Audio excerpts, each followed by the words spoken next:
So you mean to tell me a Congress that can't agree on whether or not Flint, Michigan gets clean drinking water or school-age children have free lunch to go to school, they can agree on one thing, and that's to ban TikTok. Almost universally, both the House and the Senate were like, TikTok, that's the problem in the United States, so we're going to get rid of that. And then you have a president who signs it into law, and then it gets rushed through the court systems all the way up to the Supreme Court, where basically the day after they hear the hearing, which is only a one-day hearing, they're like, yep, TikTok's the devil. And why is TikTok the devil? Oh, because it's covert Chinese spying. How is it covert? Everybody knows that TikTok's ran by China. And everybody knows that the algorithm, that's how algorithms work. They mine your data, they find what they like, and they feed you that information. In TikTok's case, it's to try to sell you garbage you don't need. Everybody does it. Facebook does it.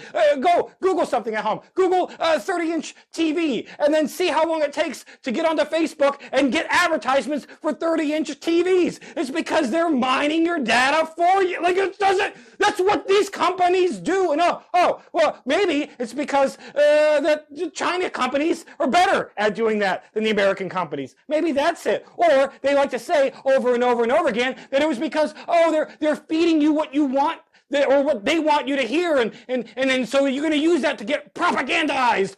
How is that any different than any media outlet form that exists currently in the United States telling you what the corporate oligarchies want you to know? It doesn't make any damn sense. On top of all of that, how is this covert spying? It wasn't covert. They were doing it overtly. There's nothing secret about it. You know it is covert. NSA Spygate. Does anybody remember that? Where the NSA was illegally tapping into your microphones on your phone and listening into conversations and monitoring your phone's data and usage activities without warrants, without the due process of law. Anything happened to big old bad NSA, despite the Supreme Court saying you can't do that? Anything bad happened to Congress when that was going on, or the president when that was going on, or any members of NSA when that was going on? Oh, yeah, to the one guy who whistle blew on the whole thing and now has to live in exile in Russia because if he shows his face in any other country, he'll be killed. That's the country that we live in. They're going to censorship because they don't want us to communicate, because they don't want us to experience each other. And I know what you're saying. Oh, but Lieutenant Tommy, there's other apps that you can go onto. There's Reels. Have you been on Instagram or Facebook? The only people who are on those nowadays are old boomers that are horny. So the only thing that ever gets propagated on Reels is Tick Thoughts.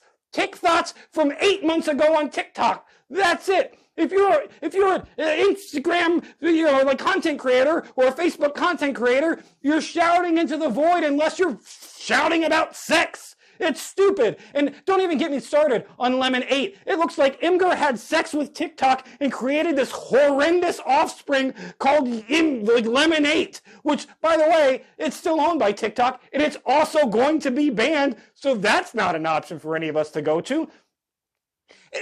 And since this is all going away, can we just be honest about social media, when it started, when Tom got us all together on the space of my and got us all talking, communicating? The social media was perfect when it was the Alexandria, the Library Alexandria of information. Anybody could get on there and express an opinion, and express an idea, share information, share knowledge, whether that be good knowledge or bad knowledge, for the betterment of humanity or for the detriment of humanity. What it was an open forum that anybody could participate in and choose the content that they felt, that they identified with. That was perfect. And then what happens is these companies get big enough that they start taking in ad revenue. Before ad revenue, before the corporate oligarchies get in control, it's generally speaking a limitless freedom of expression. And then the corporate oligarchies get in control, and Coca-Cola's like, I don't like what you said on your Instagram or your Facebooks or the YouTubes or the TikToks. I don't like what you're saying, that we as a company don't identify with that. And since we think that Americans are too stupid to separate an advertisement from the content that exists in the thing, we just can't have that. And so, you know what?